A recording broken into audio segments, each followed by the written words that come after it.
Grand day rising, everybody, and welcome back to my channel.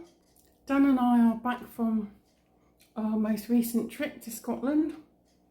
We went to the Isle of Arran. It was a special birthday of one of my cousins who lives on Arran, so it was fabulous to see her.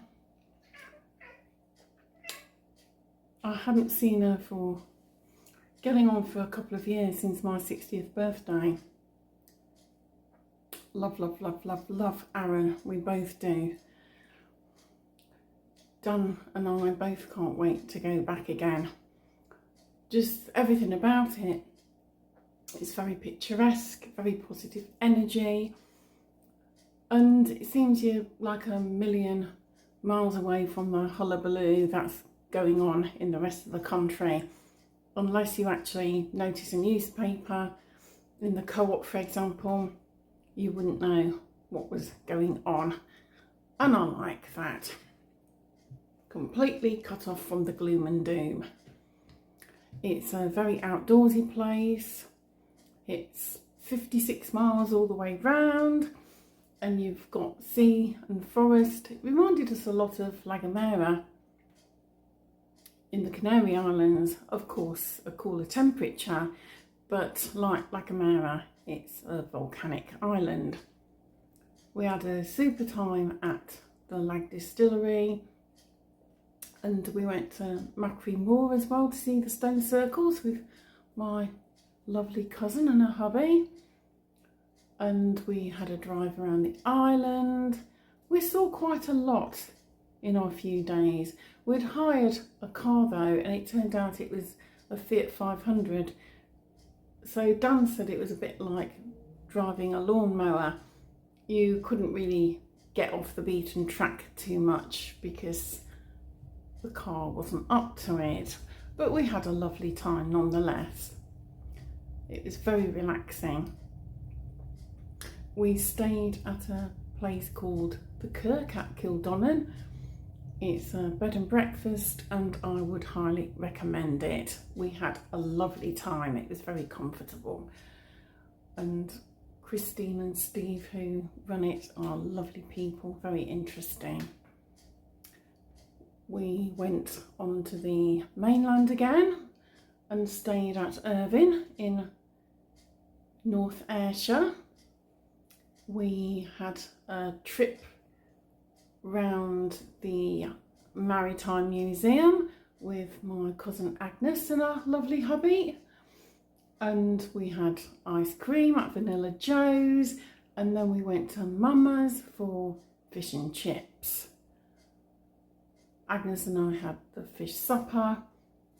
Dan and Ian had a haggis and black pudding supper, respectively. Lovely time. We went to Dundonald Castle the following day, and that was brilliant. We managed to get in a few castles during our stay in Scotland this last time. Then we ended up in Glasgow, and we were able this time to go to the necropolis, which was brilliant, very historic, and St Mungo's Museum. And we also went to the Tenement Museum, which is really interesting, in Garnet Hill. We also had a cheeky pizza crunch at Merchant Chippy in Merchant City, which was fabulous. Lovely Italian family have that place. Amazing pasta as well. And we got in a yummy curry at Charcoals, which is on Trongate. Fabulous food. They've won loads of awards in the past. It was excellent. We had the pre-theatre 2-course for £19.95 each, which for Glasgow is good. Plenty of food, delicious, great value, very happy. Anyway, I would like to make a few observations. First of all, I was surprised by Irvine because although it's a little bit run down, and of course it's no longer a working harbour, it was once one of the main harbours in the area. It's got quite a few banks. Even Arran, which is made up of villages, had a Royal Bank of Scotland in Brodick, where the ferry is. And a lot of places you go in Scotland, they have dedicated banking hubs. So they might, for example, be in a post office building, but they deal with all areas of banking, including cash. So we've got a lot of banks that are going, but here in England, there's barely even a banking hub, and some of those in existence don't take cash. Work that one out.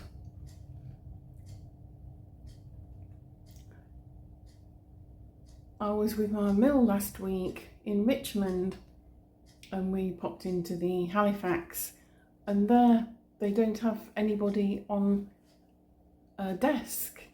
It's all just machines and there's no cash accepted at all.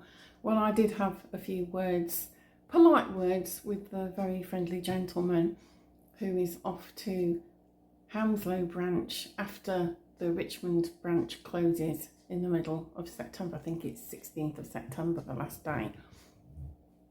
And well, he needs to expect a whole new ball game there, because a lot of people in Hounslow really only deal in cash.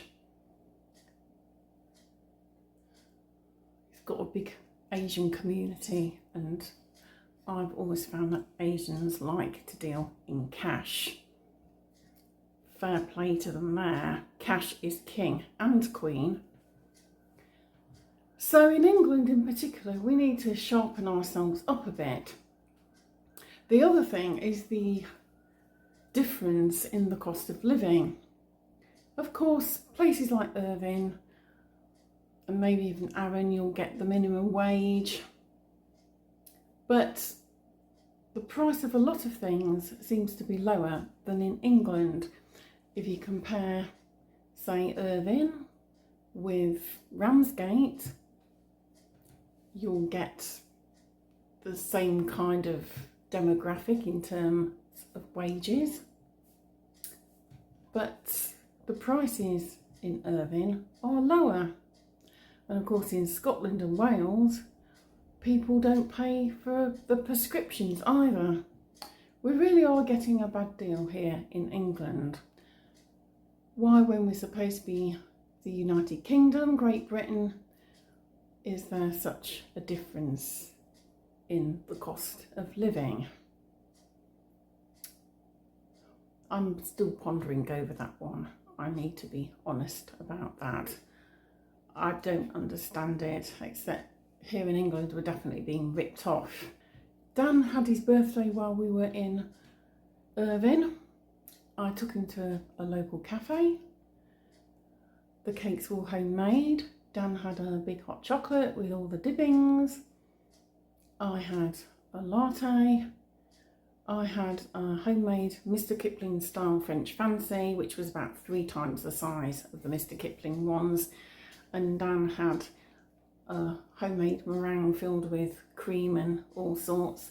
And the whole lot only came to £9.60. And it's the same as well with a round of drinks. It's really cheap in Scotland and in places like Preston and Chorley. It's a lot cheaper for drinks and food.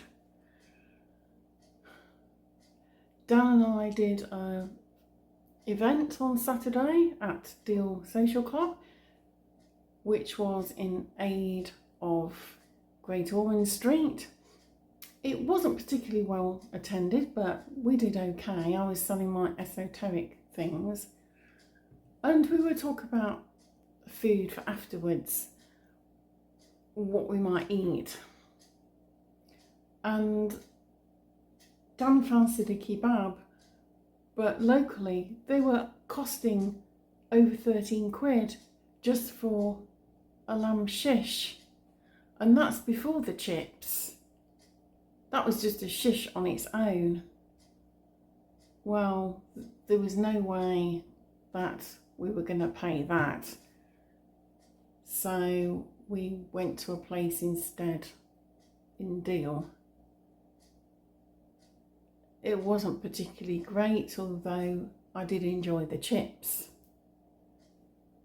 But late in the evening, by now it was gone 10 p.m, one is grateful for anything. It was a late night anyway, and we'd been at Deal since 10 a.m, and it had been a very warm day. A few hours for setting up, and then we sat down again at around 8:30, but we hadn't packed away until about 10 because there was the gazebo to dismantle and all sorts. The other thing I want to touch on is the airport situation. We decided to fly to Glasgow from Stansted, and all I can say, Stansted apparently is one of the worst airports in the UK. Second worst airport, I think, according to a recent survey. I'm hardly surprised, neither of us are, because the signage was awful. We parked up in the long stay car park and got the bus to the departures, but when we got in there, there was no idea where the actual gates were. We went over to the EasyJet kiosk and they told us that we needed to be bearing left at the entrance to the departures. But there was no proper signage anywhere, so everyone was just herded in like cattle with no clear indication as to what we were supposed to do or anything. And it was a similar story coming back. We got back to Stansted, no clear directions where to find the bus to go back to our car park. We were wandering around for quite a few minutes, and in the end Dan had to ask somebody. I'm not very impressed, and this is one reason really, the main reason probably, apart from I don't like the whole biometric thing, that I don't like flying. We could have easily been halfway to Cumbria by the time we'd got to Stansted and taken off from the runway. It was hours. We had to get up at 4 o'clock in the morning for our 9 a.m. flight, and then coming back we had to get up at 3 a.m. for our return flight, which was 7:45. So much time needed, even though it was only a domestic flight. The main bonus really was the fact that we didn't need a passport. We don't do checked in luggage, we do carry on luggage, and we had one case between us, a small case, a cabin size, and 2 flight bags. And although we are interested maybe in flying off somewhere in February, I think we're only going to take 1 flight bag each. Anyway, let's talk about some positive things. I don't want to sound like a grouch or a grumbleweed or anything. I'm enjoying the last piece of some yummy homemade chocolate cake. I went to Tesco this afternoon, just the local one down the road, and the cashier was saying that her wages have gone up, but she's no better off because the price of everything has gone up. And we exchanged a few words.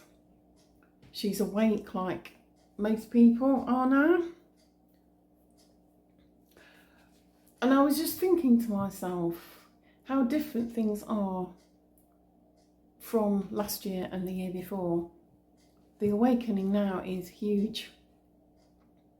Yesterday, Dan and I went to Faversham, and every mini roundabout was painted with a St George cross. There was even a flag pole with the Union Jack flag flying from the marketplace.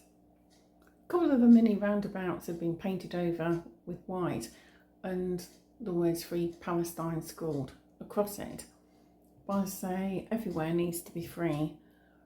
I don't agree with any war. All war is genocide. People are just being played against each other to try and divide each other. That's what it's about. Because together, united, we are very strong. Of course, there's the big rally on the 13th of September in London. It's going to be a day of celebration. And there's probably going to be hundreds of thousands of like-minded patriots from up and down the country. And we're a peaceful bunch as well. And that's the main thing, is to be peaceful. Now, I support Raise the Colours. We have our flag, which is waiting for the flagpole. Then our Union Jack will be going up. I say, as we're all being played, just put your flags up. Whatever flag you've got, whatever flag you identify with, just put it up. That would be my message anyway, because we're all being played. Let's just do it. None of us should feel guilty or rubbish or ashamed of our culture. United we stand, divided we fall, and right now more of us are united than ever before. Of course, a lot of people were slow to wake up, and this is why the universe sent us the person they did. And now we need to take that on board. It has had the desired effect of people waking up, and we won't fall. At the 11th hour, it may be, but like every good drama, that's usually how things work out. There's always a cliffhanger. And I have really good feelings about things going forward. I don't watch the mainstream media. I don't watch TV. I barely go on social media anymore. And, you know, if you're the same, that's a clear indication that your frequency has risen. A lot of those things, television, mainstream media, gloom and doom, are linked to the 3D world, and we are going into a 5D reality. Of course, if you want to know more about reality, then check out some of David Icke's works. He talks at length about how we all have our own reality. I believe that everything we see is a hologram. None of it exists. We create our own reality. We also live in a multiverse. There's numerous timelines. They don't all run parallel, they're all crisscross, a bit like a chemtrail, one might say. We have such power, if only we knew it, such personal power and spiritual power, that we are able to manifest, should we wish it, a higher timeline. Remember, if you talk about doom and gloom, then you will get a lower timeline, because that's what the universe thinks that you want. Anyway, going forward, I have a couple of things coming up. I'm going to be at the Ramsgate Handmade Fair on Sunday the 7th of September, and also the Switching On of the lights at the end of November, Dan and I will have our handcrafted stall. I'm also going to be bringing another deep dive soon. This time it will be on the HMRC from April 2026.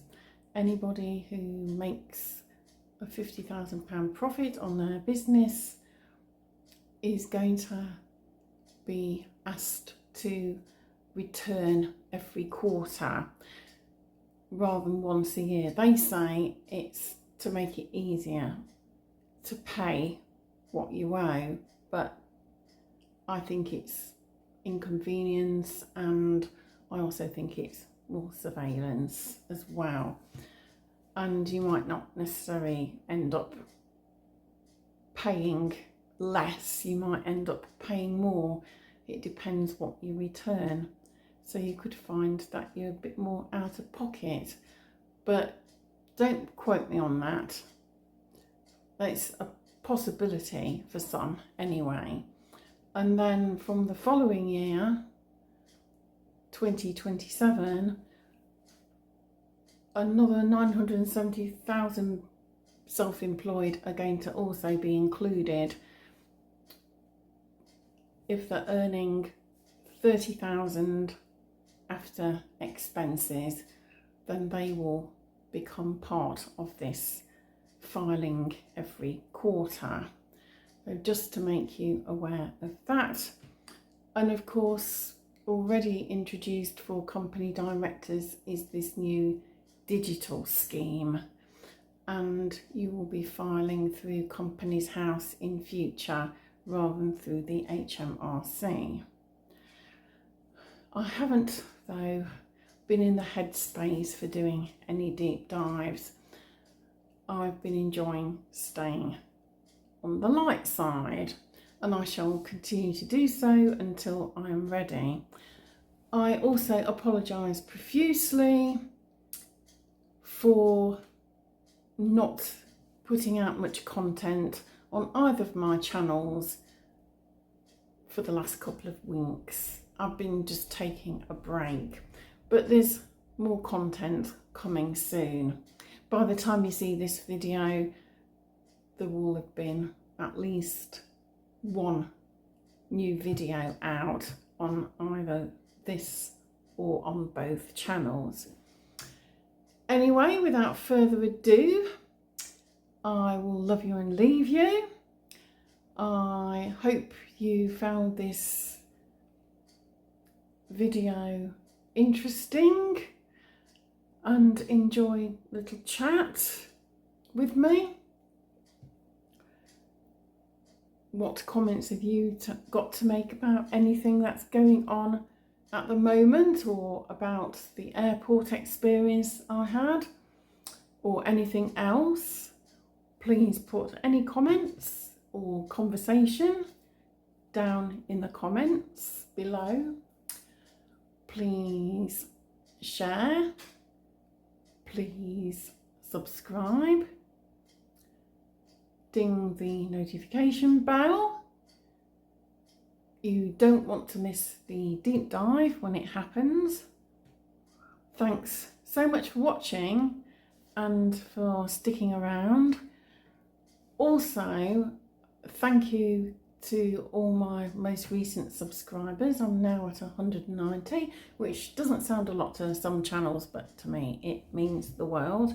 Thanks to each and every one of you. And I will see you again soon. Until then, bye for now.